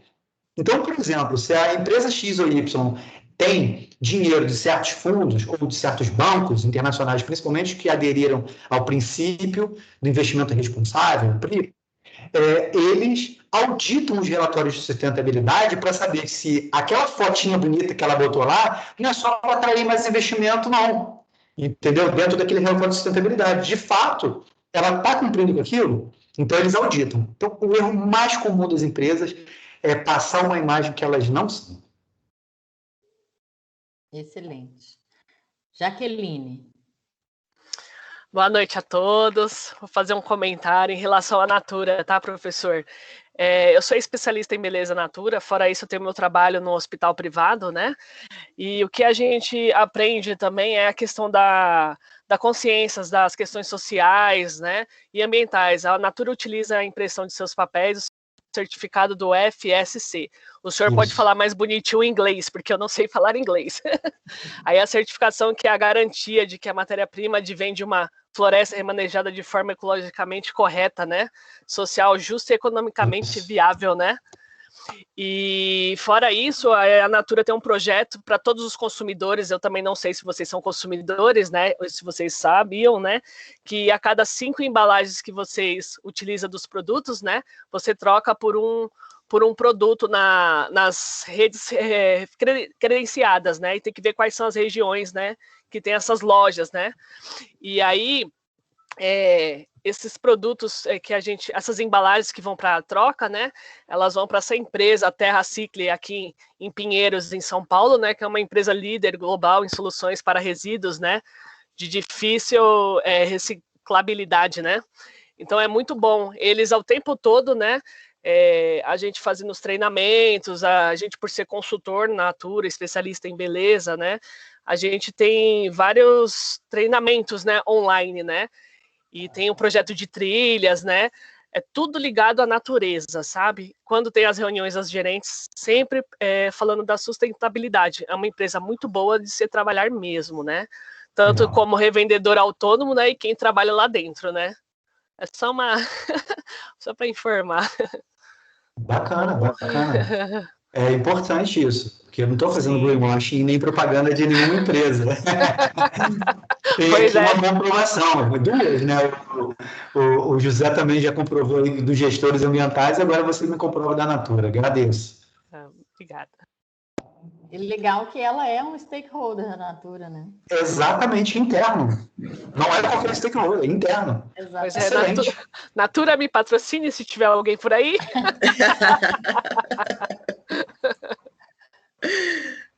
Mais alguém, gente?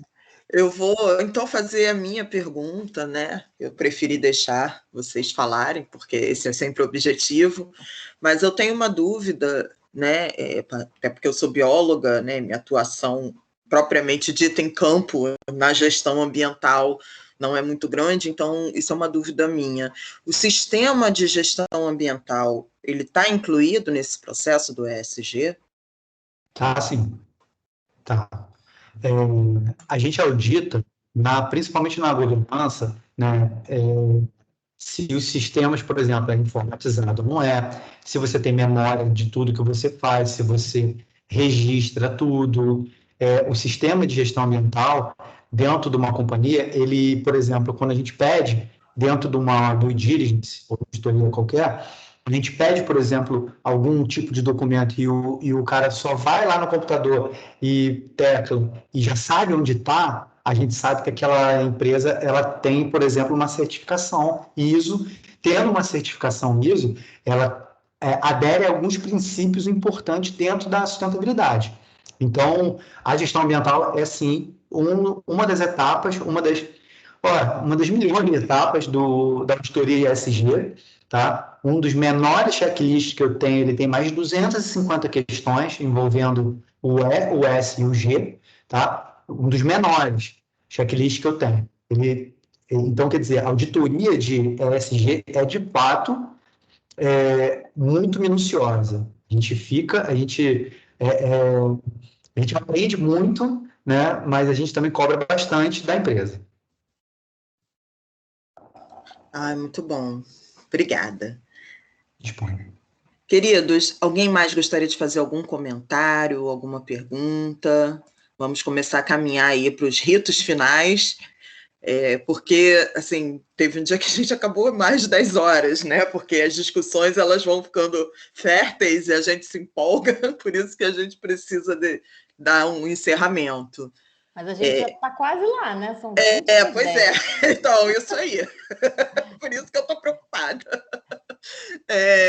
Alguém gostaria de fazer um comentário final? Luana, pelo visto, pelas mensagens que eu recebi aqui, que você também já recebeu, a gente vai ter que fazer de novo, né? Com certeza. A palestra do Felipe. Está todo mundo pedindo a palestra de novo, então acho que no segundo semestre você topa, Felipe, no segundo semestre? Sim, claro. Excelente, excelente. Já está topado. Hoje nós tivemos algum problema com o link, eu acho que o Teams está com alguma instabilidade, mesmo o link completo, né, sem o encurtador, alguns alunos não conseguiram acessar, mas de qualquer maneira está sendo gravado, então vai ser colocado nas salas depois para vocês, e não sei se pelo tamanho eu vou conseguir, mas eu vou tentar colocar no meu canal do YouTube, que alguns de vocês já curtiram, porque assim vocês têm acesso. Mas, de qualquer maneira, como eu falei, é sempre bom estar aqui para poder trocar na hora, né? Então, realmente, a gente poder trazer novamente vai ser excelente. Luana, Oi, querido. O Fábio jogou uma última pergunta aqui. Vai dar tempo? Pode falar. Felipe, como a propaganda vai entrar no ESG? Eu chamo de ESG, né? Mas é ESG.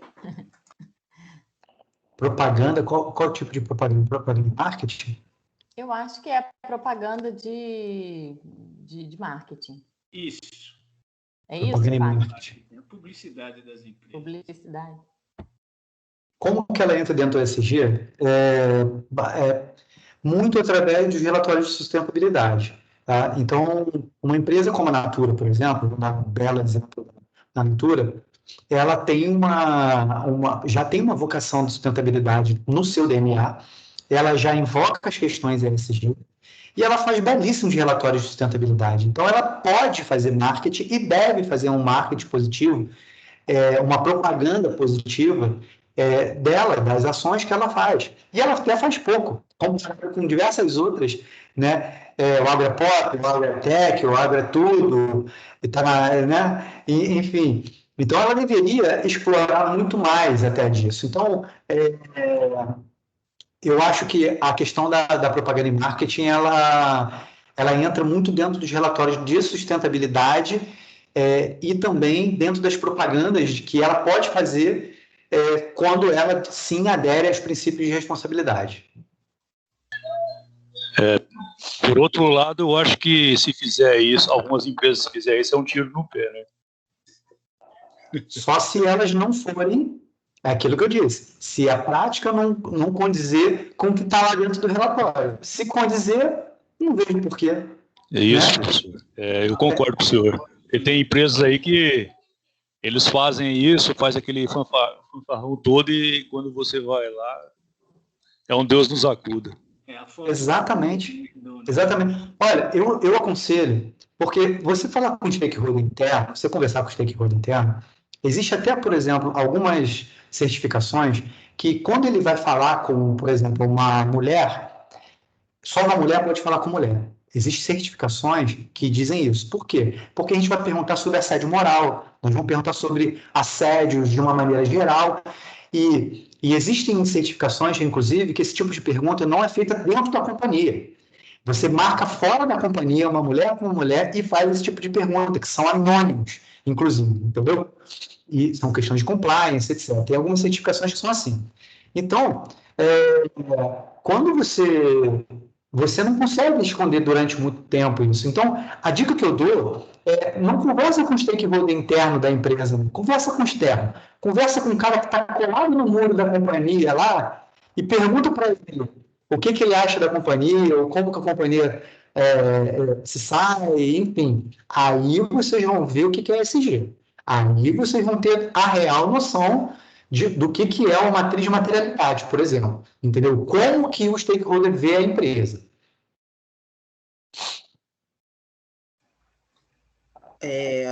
Não sei se tem mais algum, se tiver você me fala, Raquel, mas tem um comentário do Marcos aqui que eu acho bem relevante. Seria bom ter esses checklists em mãos. O professor Felipe poderia fornecer para servir de base para os estudos. Isso é um benchmark. Na verdade, nem eu tinha isso. Eu construí ao longo dos anos, entendeu? Isso é benchmark. Eu, infelizmente, isso é guardado a 7 chaves. Construído com 2 penas, entendeu? E se você buscar na internet, você não vai conseguir também. Então, se eu amanhã disponibilizar, eu acabo com o meu trabalho, meu emprego e meus filhos vão sofrer as consequências disso. Ninguém quer isso. Desculpa, infelizmente, desculpa. Ok, Marcos, pegou, mas o material podemos, né? O material da palestra. Claro, eu transformo em PDF e boto para você. E eu estou devendo, então, um PDF e estou devendo uma dica de livro, tá? O livro, eu vou pesquisar, eu não conheço livro sobre ESG especificamente, tá? Como eu disse, eu vou lançar um livro esse ano que dá uma pincelada, mas é muito sobre gestão socioambiental. E aí, para os gestores ambientais, tem tudo a ver. Gestor ambiental e gestão ambiental, nós estamos lançando um livro sobre gestão socioambiental. Então, vocês vão receber aí o exemplar de vocês para botar na biblioteca, tá? Agora, sobre ESG especificamente, eu tenho que buscar, e eu vou buscar com os meus gurus do ESG e trago para vocês, tá? Então, estou devendo 2 coisas, a dica do livro e a palestra em PDF. Muito obrigado. Bom, pessoal, se ninguém quiser mais fazer nenhum comentário, né? Não temos mais tempo para perguntas, mais um agradecimento, um comentário, podemos. Alguém gostaria de abrir o microfone, falar alguma coisa rapidamente, de forma breve, por favor?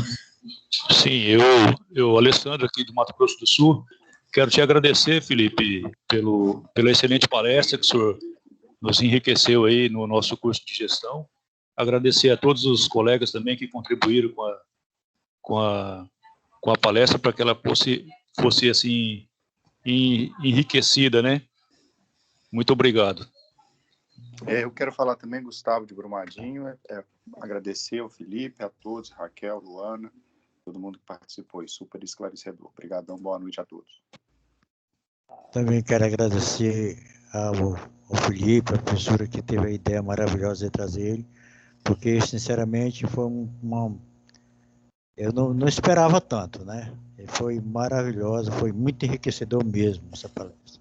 Obrigado. Estou falando do Pará, viu? Não esqueço. Mais alguém, queridos?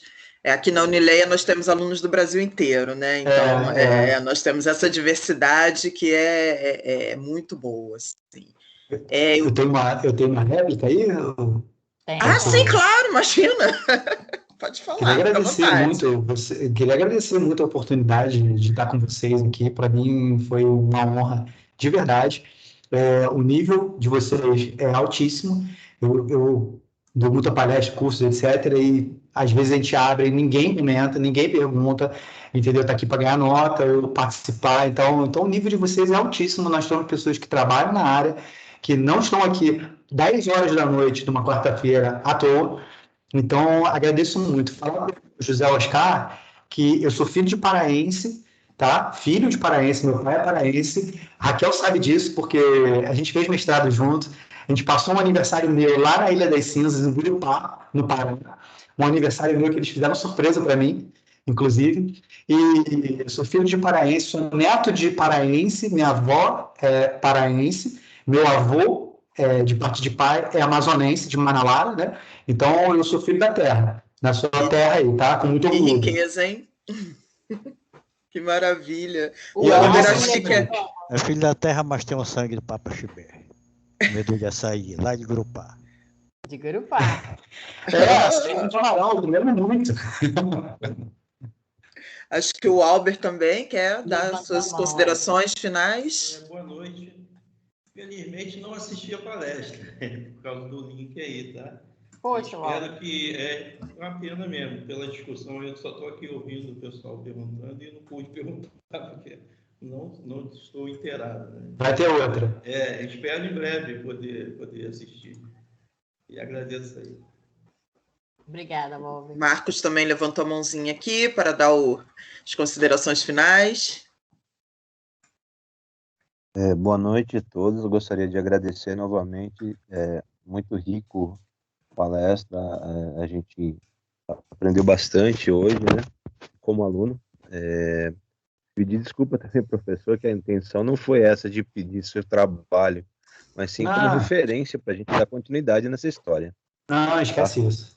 Não fiquei ofendido, não. Imagina, só... Não, entendi. É porque, da mesma forma, eu já pedi para tanta gente, ninguém me deu. Então, é mais ou menos assim, corre atrás.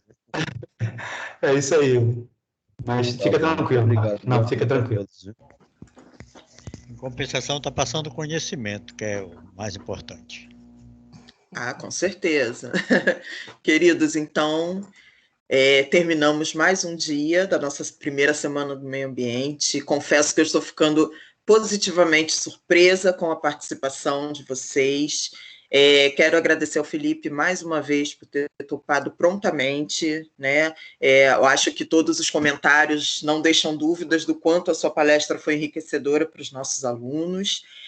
Já está marcadíssimo o segundo semestre, uma palestra fora de evento, né? Não vai ser dentro do evento, mas com certeza estaremos aqui, né? Os alunos gostaram bastante, espero que os que não conseguiram entrar a tempo possam ter essa oportunidade.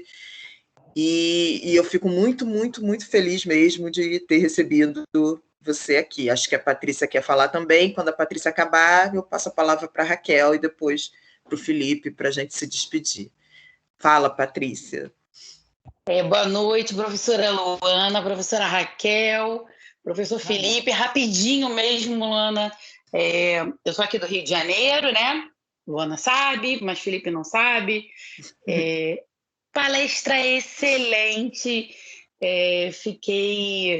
Não consegui pegar ali os 10 primeiros minutos iniciais, porque teve problema no link, mas assim, super esclarecedor, um assunto que eu não domino nada. Com certeza vou estar na fila da pré-venda do livro, porque é um assunto muito interessante, muito importante para quem está estudando, né, para quem está se formando em gestão ambiental. E fiquei, assim, sempre fico super satisfeita com esse conhecimento. Por isso que eu faço questão de falar só do Rio de Janeiro, porque tem gente do Pará, do Amazonas, de Manaus, e a Unileia juntando todo esse pessoal, né?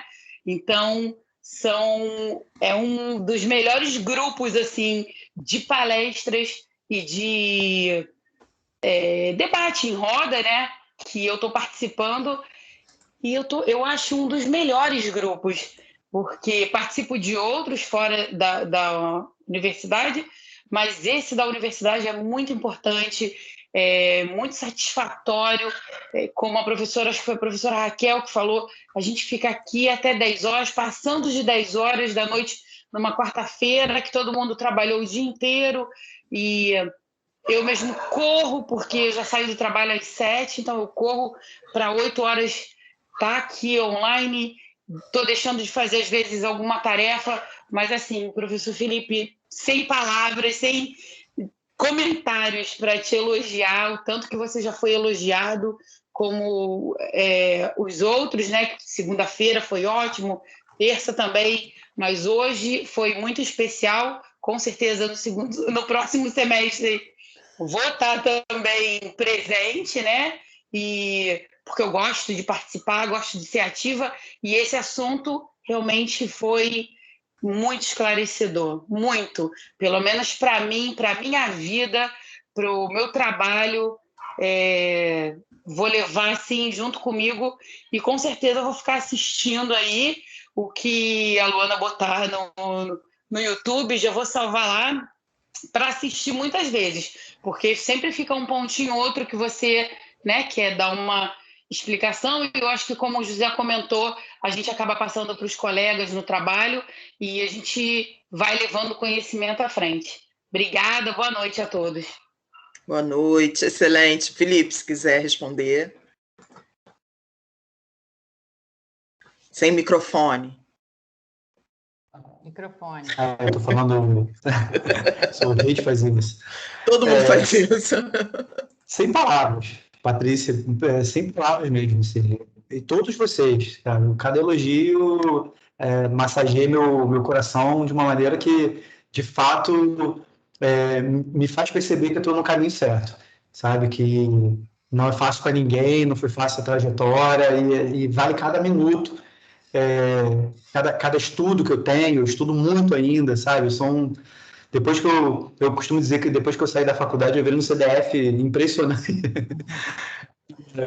E estudo muito ainda hoje. Tenho vontade de estudar por conta desses feedback que eu tenho de vocês, entende? Então, mais uma vez, vocês estão de parabéns. O grupo de vocês é realmente fantástico.